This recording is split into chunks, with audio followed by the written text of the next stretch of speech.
J'ai appuyé sur le bouton. Bonjour chers auditeurs, aujourd'hui je suis avec Sandra, une autre Sandra. Bonjour Sandra. Bonjour Sidonie.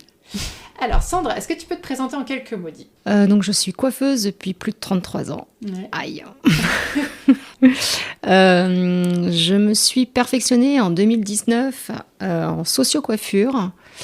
Tout simplement parce qu'en fait, j'étais un petit peu frustrée de voir que mes clientes des fois partaient, je ne savais pas pourquoi. Et quand je les revoyais quelques mois après, elles m'expliquaient qu'elles avaient été malades. Et là, je me sentais vraiment démunie de ne pas avoir pu les aider. Malade, c'est-à-dire qu'elles avaient eu Le un cancer, qu'elles avaient perdu leurs cheveux. c'est ça. Et puis, entre-temps, moi, j'ai été malade aussi. Et ça m'a fait un bouleversement, comme quoi, effectivement, il fallait que je change d'orientation au niveau de mon travail, que même si j'adore la coiffure, il me fallait ce petit plus et cet accompagnement que j'avais pas jusqu'à maintenant. Mais pour pouvoir aider ces personnes-là en particulier. Exactement. Est-ce que donc, on va rentrer dans le vif de ce sujet qui est passionnant. Avant, est-ce que tu peux nous dire pourquoi tu es devenue coiffeuse en fait? Qu'est-ce qui t'a amenée à devenir coiffeuse de base déjà? Parce que c'est pas un métier que tout le monde choisit. Non. Alors, à la base, moi, je voulais être chercheuse dans les laboratoires. Ok. Et puis, ma mère, en fait, rêvait d'avoir une fille coiffeuse. Et tout simplement, à un moment donné, il s'est passé qu'il fallait que je fasse un choix. Et je me suis dit, alors j'étais très douée à l'école, mais je me suis dit, ouais, pourquoi pas partir dans la coiffure. Et j'ai fait de ma maman une heureuse. Et mais toi, ça te plaisait quand même? Qu'est-ce qui t'a plu dans ce métier?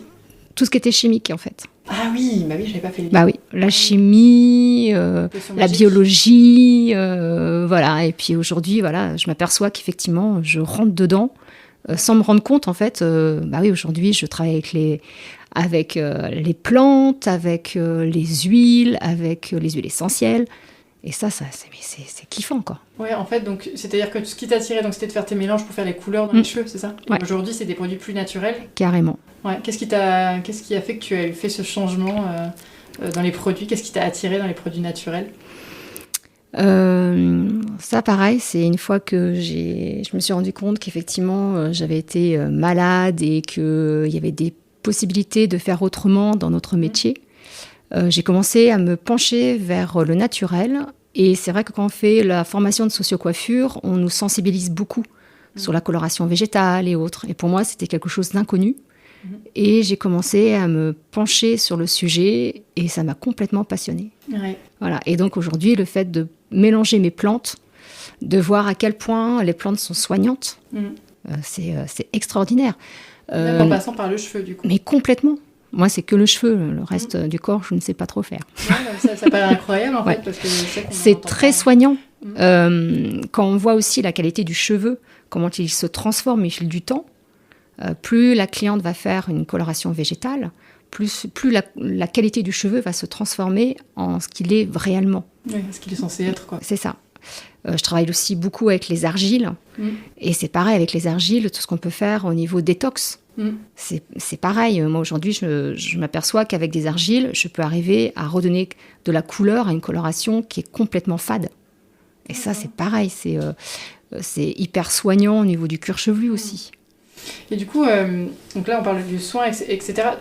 Est-ce que tu peux peut-être redéfinir quand même la socio-coiffure pour les auditeurs qui ne connaîtraient peut-être pas du tout? Alors, la socio-coiffure, c'est une formation qui nous permet d'être plus proche des personnes fragilisées par la maladie. Donc moi, en l'occurrence, je me suis spécialisée en onco-coiffure. Ça peut être tout ce qui est... Pour les auditeurs qui éventuellement ne sauraient pas, donc les personnes qui ont eu un cancer et qui ont donc perdu leurs cheveux. C'est ça, qui sont en alopécie, nous on appelle ça en alopécie, voilà. C'est aussi les personnes qui sont en handicap. Ça peut être aussi certaines pathologies aussi. Voilà. Okay. Alors on peut être effectivement dans des lieux médicalisés, dans des structures, ou comme moi, plutôt je reste dans mon salon et on vient plutôt vers moi. Voilà. Moi, je ne me déplace pas beaucoup. Et comment les gens ils savent que tu as cette spécialité? Enfin, comment ils te connaissent en fait? Alors c'est énormément de bouche à oreille. Ouais. Voilà. Beaucoup de clients aussi viennent vers moi parce que Ça fait 12 ans que je suis dans mon salon de coiffure, que j'évolue dans ce sens et voilà, que j'ai eu des petits soucis de santé et de bouche à oreille, on vient vers moi aussi par rapport à ça. Ouais, parce qu'ils se reconnaissent du coup. Ils se reconnaissent, oui. Et comment tu décrirais du coup la différence entre justement quand tu coiffes quelqu'un qui n'est pas malade et les personnes, donc ta cible, celle que tu as choisie, ces personnes qui ont perdu leurs cheveux par la chimio?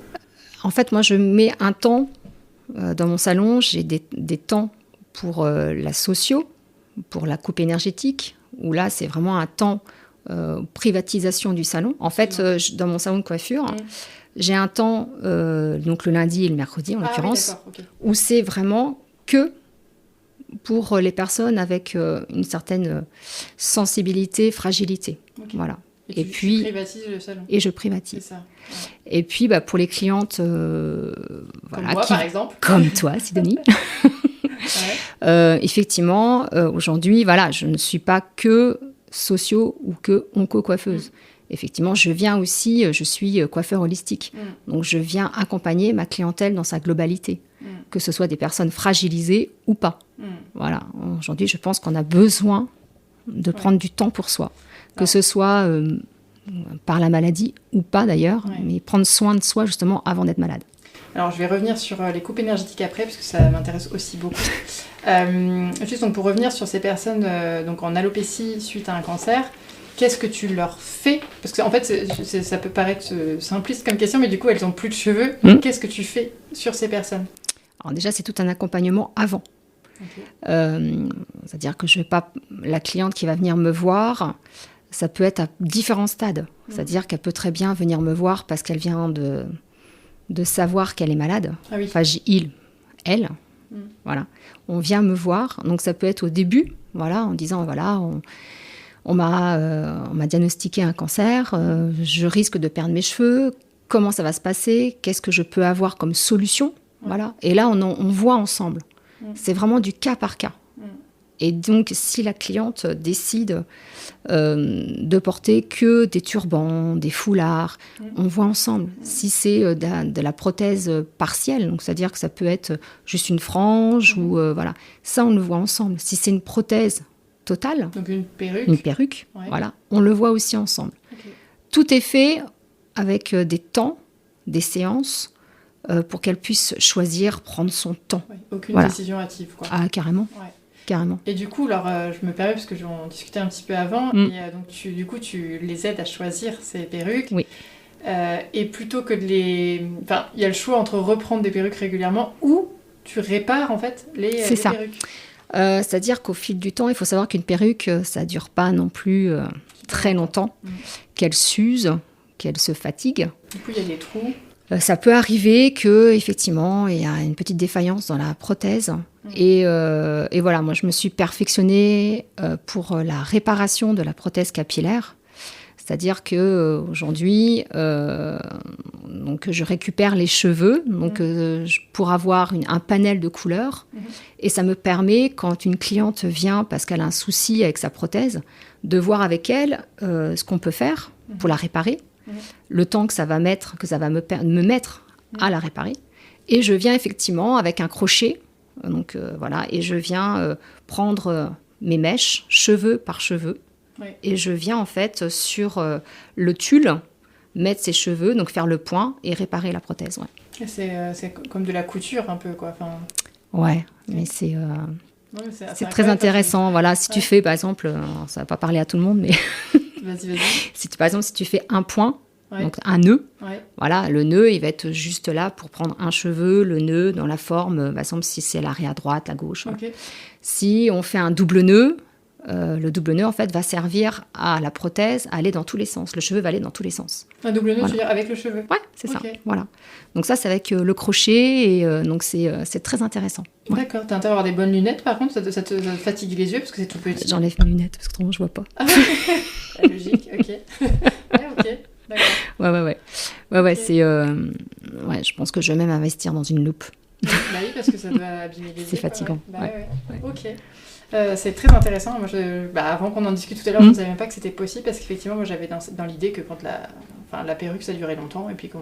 Non, ça s'use. Ça s'use et puis après, voilà, il y a tout Ça coûte cher aussi. Et ça coûte cher, Ouais. et il faut bien la laver. Donc on la lave jamais à l'endroit, mais toujours à l'envers, parce qu'en fait, il faut laver d'abord le bonnet, parce que on transpire, hein, donc il faut laver le bonnet, et le cheveu n'a pas forcément besoin d'être lavé, mais le bonnet, oui. D'accord. Voilà. D'accord, donc il y a une façon de le laver, une façon de le sécher, C'est ça. une façon de l'utiliser. Voilà, finalement. ça on leur apprend à la cliente, Ouais, ok. à la clientèle justement à ce moment-là. Ok, merci déjà pour ce partage-là. Moi, donc, du coup, je reviens sur la coupe énergétique. Alors peut-être là encore pour nos auditeurs d'expliquer, est-ce que tu peux expliquer en quelques mots ce que c'est que la coupe énergétique? Alors la coupe énergétique, c'est une coupe vibratoire. C'est-à-dire C'est-à-dire que tu ne fais pas que couper le cheveu comme ça au hasard. Non. C'est ça? Non. C'est une coupe qui... la séance dure à peu près 1 heure un quart, voire plus si la personne a les cheveux plus longs, plus frisés, plus. Et donc on commence par un massage énergétique, crânien. Ensuite on prend, alors ça dépend des techniques de coupe énergétique. Toi, qu'est-ce que tu prends? Moi je prends le tanto, donc c'est un petit sabre japonais. Okay. Donc je pratique la trichothérapie. Donc la trichothérapie, tricot en ancien grec veut dire cheveux. Ça n'a rien à voir avec le tricot pour le coup? Pas du tout. Okay. On m'a souvent demandé, mais pas du tout. Ok. Ouais. Et donc en fait on vient couper mèche par mèche. Et donc on n'est pas obligé de couper 10 cm. Un demi-centimètre, voire 1 cm suffit pour stimuler le bulbe pileux. Et donc quand on vient couper le cheveu, on pose notre tanto sur la mèche. Et quand on vient couper, en fait, ça vient ouvrir les écailles du cheveu. Ça vient donner une vibration au niveau du bulbe pileux, au niveau de la cage thoracique, crânienne, merci. Et puis après, voilà, ça vient donner une vibration jusque dans le liquide céphalorachidien, donc la colonne vertébrale. Et donc, ça peut aussi donner des vibrations jusqu'au pied. Voilà. C'est la puissance du cheveu. C'est la puissance, ouais, c'est assez incroyable. Et on vient stimuler les bulbes pileux. Ouais. Donc c'est vrai qu'une personne qui aurait une petite chute de cheveux ou une petite problématique, ça vient vraiment stimuler. Et du coup, la façon, parce que par exemple, quand tu fais ça avec les ciseaux, ça ne fait pas ça? Non, pas du tout. C'est parce que tu coupes pas dans le même sens? C'est ça, c'est-à-dire que quand je monte. Voilà. Et comme je viens monter, en fait, on vient stimuler les bulbes. Et on vient aussi stimuler ce qui est le muscle érecteur. Chaque bulbe pileux a un muscle érecteur. Tout mini-muscle, du coup? Tout mini. Ouais. Voilà. Et c'est comme nos muscles pour le reste du corps. Quand on ne l'entretient pas, ça peut être compliqué. Ouais. Tu les réveilles, en fait. Et du coup, c'est quoi les conséquences alors déjà, on va dire les conséquences physiologiques ou les conséquences sur le cheveu en tant que tel, c'est quoi? Eh bien, en fait, comme on vient stimuler ce muscle érecteur, on vient redonner du volume. D'accord. Comme on vient aussi, après la coupe au tanto, on vient avec un petit rasoir qui, lui, ne coupe pas parce qu'il a la lame pleine. Et on vient refermer les écailles et on vient aussi stimuler et redonner de la brillance. Donc, effectivement, le cheveu a un aspect beaucoup plus brillant. Soyeux, on vient enlever les toxines aussi du cheveu. Et on vient aussi stimuler le cuir chevelu. Parce qu'il faut savoir qu'en fait, on a la boîte crânienne, on a le cuir chevelu et entre-temps, on a au milieu les vaisseaux sanguins. Et souvent, des fois, c'est comprimé. D'accord. Et les vaisseaux sanguins, c'est eux qui viennent donner l'alimentation aux bulbes pileux et aux cheveux. Donc, si cette alimentation est mal faite, effectivement, le cheveu pousse un petit peu moins bien. D'accord. Et si, par exemple, du coup, est-ce que ça a un impact sur des cheveux qui auraient tendance à avoir une racine grasse ou au contraire une racine sèche? Est-ce que ça change quelque chose? Ça peut. D'accord. Ça peut. Après, moi, c'est vrai qu'après, je vais travailler aussi avec les argiles par rapport à ça. Donc, du coup, tu appliques des argiles sur le cuir chevelu? C'est ça. D'accord. Et c'est ça que tu disais, parce qu'en fait, donc, tu disais que toi, tes soins, ils étaient très holistiques. Oui. Donc, par exemple, quelqu'un qui vient pour une coupe énergétique, donc tu fais ce dont tu viens de parler, mais pas que. En fait. Pas que. Alors, je peux. Tout ce que tu peux faire. Alors, c'est vrai que quand on vient au salon, déjà, tu privatises le lieu. C'est très agréable. Moi, j'ai testé, je me permets. C'est très agréable parce qu'on est vraiment les rois du monde. On est chouchoutés, on est tout seul dans le salon. C'est très agréable. Voilà. Et quand il fait beau, t'as les fenêtres qui sont ouvertes et t'entends les oiseaux. C'est pas mal. C'est pas mal. Et quoi d'autre? Alors, qu'est-ce que tu fais aux gens qui viennent comme ça? C'est-à-dire qu'en fait, au salon, c'est au cas par cas et vous êtes tous uniques. C'est-à-dire que je vous écoute et en fonction de ce que vous avez envie, voilà, quelqu'un qui ne voudrait pas faire de coupe énergétique parce que ça ne parle pas à tout le monde. Voilà, on vient faire une coupe énergétique parce qu'on a envie de prendre un temps pour soi. parce qu'on n'a pas le temps souvent, et là, c'est vraiment le temps pour soi. Donc, on vient faire une coupe énergétique parce que on sent que le cheveu est un petit peu faible, parce qu'on sent que notre énergie vitale, notre nous, voilà, est un petit peu fatigué. Parce que ça a aussi un impact sur nous. Sur nous. En fait, j'avais oublié de poser la question tout à l'heure, mais ça n'a pas d'impact que sur le cheveu. Non. Du coup. C'est ça. Sur notre voilà, énergie. on se sent, comme diraient souvent mes clients, on se sent plus léger. Ravigoté. C'est ça. D'accord. J'avais pas pensé, mais c'est ça. Ça ravigote. D'accord. Et donc du coup, si je reviens sur donc comment ça se passe, donc tu passes un temps en fait avec la personne pour savoir ce qu'elle veut. Oui. Donc il y a coupe énergétique ou pas. Ou pas. Il y a argile ou pas. C'est ça. Et qu'est-ce qu'il y a d'autre comme ou pas Qu'est-ce que tu as comme outil? Qu'est-ce que tu as comme passion que tu transmets j'en ai plein. Bah oui, c'est ça. Je sais, j'ai envie que tu nous en parles. Eh bien, c'est vrai que je prends toujours un temps avant de faire quoi que ce soit avec mes clients. Donc je les écoute, je leur pose toujours la question de comment ils se sentent, comment ils ressentent leurs cheveux, comment ils vont aujourd'hui. Voilà, tout simplement. Et indirectement, après, on discute de ce qu'elles auraient envie ou ce qu'ils auraient envie, parce que les messieurs sont très demandeurs aussi maintenant. Et en fonction de ça, effectivement, j'ai plein d'outils. Donc, je peux très bien travailler, effectivement, avec les argiles pures, où là, on peut travailler avec la problématique de l'eczéma, du psoriasis, du cheveu gras. Alors après, ça va parler un petit peu... moins pour tout le monde, mais admettons pour tout ce qui est problème gynécologique, tout ce qui est problème de ménopause, préménopause. Par les cheveux C'est un truc de fou. Hein. Voilà. Okay. Et donc, en fait, on va travailler vraiment avec l'argile, c'est la terre. Ouais. Et donc, on est en rythmobiologie. Donc là, le rythmobiologie, en fait, on travaille avec les saisons. Ouais. Donc, c'est vraiment particulier. Et donc, cette argile-là, en l'occurrence, c'est vraiment, voilà, au cas par cas, je vais choisir l'argile en fonction de leurs cheveux. Ça peut être aussi, les argiles jouent aussi sur les émotions. Donc il y a des argiles qui vont être, que je vais utiliser plus facilement par rapport, admettons, si les étudiants sont en examen. D'accord. Admettons. Selon le niveau de stress, quoi. C'est ça, voilà. Okay. S'il y a un manque de confiance en soi, s'il y a besoin, alors clairvoyance, j'aime pas trop dire ce mot-là parce que ça veut tout dire et rien dire, mais si voilà, on est dans une problématique où on est dans un dilemme de savoir, je sais pas, moi, je dois acheter une maison, je dois vendre une maison, voilà. Le questionnement, je vais peut-être utiliser une argile bien particulière. Mais voilà. le pouvoir des argiles, quoi. Ouais, mais c'est dingue. Ouais, c'est fou parce que là je tombe des nues, je ne savais pas. Parce que autant je connaissais le pouvoir des huiles essentielles, autant les argiles, je ne savais pas. Voilà. Surtout que ça passe par le cuir chevelu. Et ça passe par le cuir chevelu. C'est ça. Okay. Voilà. Il faut savoir que chaque bulbe pileux est relié à l'hypothalamus.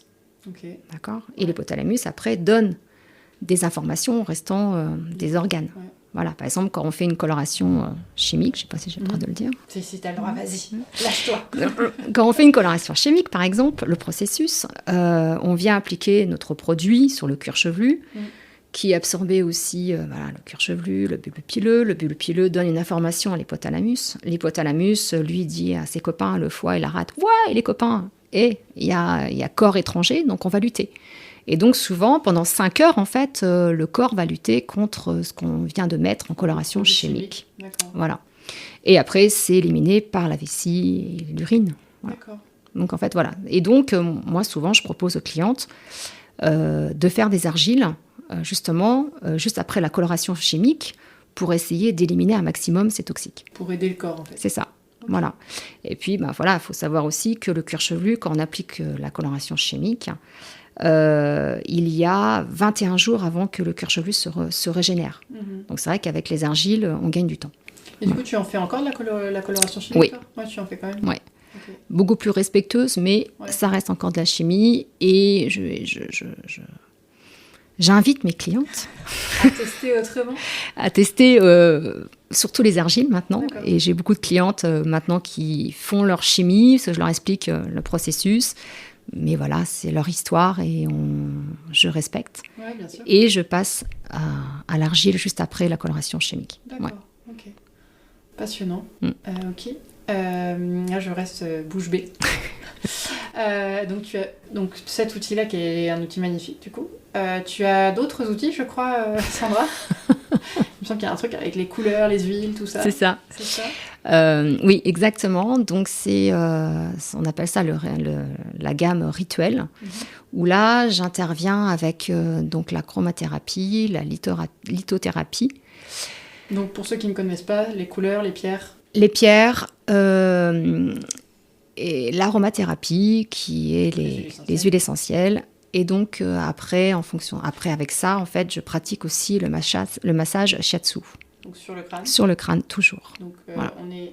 Donc, vous êtes allongé. Tu ne recules pas en même temps. Elle me montre en même temps, mais du coup, elle s'éloigne du micro. Bon, j'avance. C'est ça. Voilà. Donc, en fait, on choisit ensemble une huile. Ouais. Voilà. Donc, chaque... Donc c'est par l'odeur. Exactement. Par l'odeur. Voilà. Là, c'est vraiment l'olfaction. Okay. Voilà. En fonction de ce que tu vas choisir, effectivement, il y a des huiles essentielles qui... Voilà. C'est ça. Exactement. Donc là, à partir de là, je vais donc t'appliquer l'huile sur ton cuir chevelu, qui va avoir un temps de pause. Mm-hmm.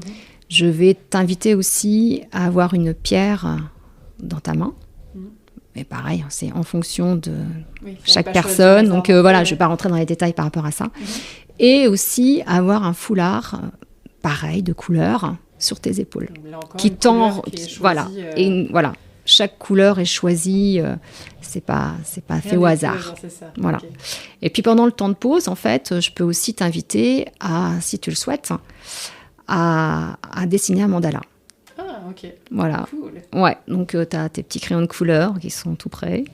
Et tu choisis 3 couleurs. Et après, effectivement, je t'explique pourquoi ces 3 couleurs. D'accord. Mais en fait, ce que tu es en train de dire là, c'est que quelqu'un qui n'a pas forcément envie de se couper les cheveux peut quand même venir te voir pour un soin. C'est ça. Donc en fait, j'ai créé des prestations où tu peux faire des soins ou rythmobiologie, donc avec les argiles, ou bien en soins rituels. Donc, taper sur la table, s'il te plaît. Pardon. Le micro ne va pas aimer. C'est ça.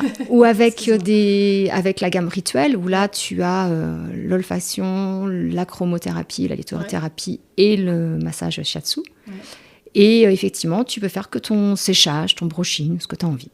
D'accord. Voilà. Tu n'es pas obligé de venir chez moi pour faire des coupes tout le temps. D'accord. Voilà. Alors, moi, ayant testé, je me permets de témoigner. Là, en plus, on va encore dépasser le temps. C'est pas grave. J'ai testé, effectivement, il y a beaucoup de bienveillance et beaucoup de... Enfin, moi, j'ai le souvenir aussi que tu donnais, en fonction de l'implantation, tu peux donner des informations sur où on en est dans notre développement personnel, finalement. Oui. Des pistes de réflexion. Enfin, ça va loin, quand même. Oui. Alors, des fois, je vais pas plus loin, parce que je me rends compte que souvent... On attend beaucoup de nous. Oui. Et le but, c'est que vous bossiez un petit peu. Oui, qu'on soit acteur de notre changement. C'est ça. Donc, plus ça va et plus je retransforme certaines petites choses où j'ai vraiment envie que les personnes travaillent. Voilà. Et si je vous donne toutes les infos... Tu changes ta manière de dire les choses, c'est ça. Okay. Et si je dis de trop, en fait, vous attendez. Et donc, nous sommes les seuls acteurs.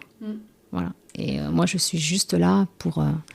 un passage, mais c'est toi, en fait. Juste avec des guillemets, parce que tu fais quand même beaucoup de choses, finalement, dans ton salon. Oui. Non, mais j'ai un salon extraordinaire. Je m'y plais beaucoup et j'ai une clientèle... Tu peux juste redire, c'est vrai que je ne t'ai pas demandé au début, où est-ce qu'il est, ton salon ?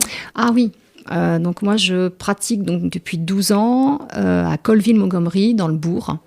7 rue des Marronniers. C'est pas très loin de Caen, on est toujours dans la région. On est à 3 km de Ouistreham et à 10 km de Caen. À peu près. Okay. C'est vrai que c'est très calme comme petit bourg. Enfin, moi, j'ai le souvenir d'arriver. Je crois qu'il faisait beau en plus quand je suis venue, que c'était vraiment très calme, très agréable. Le ciel était bleu. Je sais pas si c'est toujours comme ça, mais le ciel était bleu ce jour-là, oui, bien sûr. D'accord, ok. Voilà. Et ben, c'est génial. Est-ce que tu as d'autres projets là tout de suite ? Oui. Mais je ne dis pas. En parler, c'est un secret. C'est un petit teasing pour un prochain podcast, peut-être. Peut-être. D'accord, ok. Ouais, j'ai plein de choses qui vont arriver l'année prochaine. Ok. Voilà. Donc restez connectés, les gars. Ouais. Elle va nous annoncer ça une autre fois. Non, là, je me calme un petit peu parce qu'en plus, ça va être bientôt Noël. Donc, voilà, je vais me concentrer uniquement pour Noël. Et puis, l'année prochaine, les 6 premiers mois, le premier semestre, ça va être terrible. Ça va bouger. Ah, on a envie de savoir, là. Alors là, franchement... Okay. Donc, non, je suis en train de créer un petit quelque chose qui me plaît beaucoup. Alors, ça me parle beaucoup. Oui. Donc, comme je sais que si ça me parle, ça va vous parler aussi. Ouais. Voilà. Bah, super. Merci pour cette belle conclusion. En tout cas, merci à toi de m'avoir invité en tout cas. Merci beaucoup. Merci d'être venu répondre à mes questions. Merci pour ce partage. Et puis du coup, à bientôt pour un autre podcast. Avec plaisir. Super.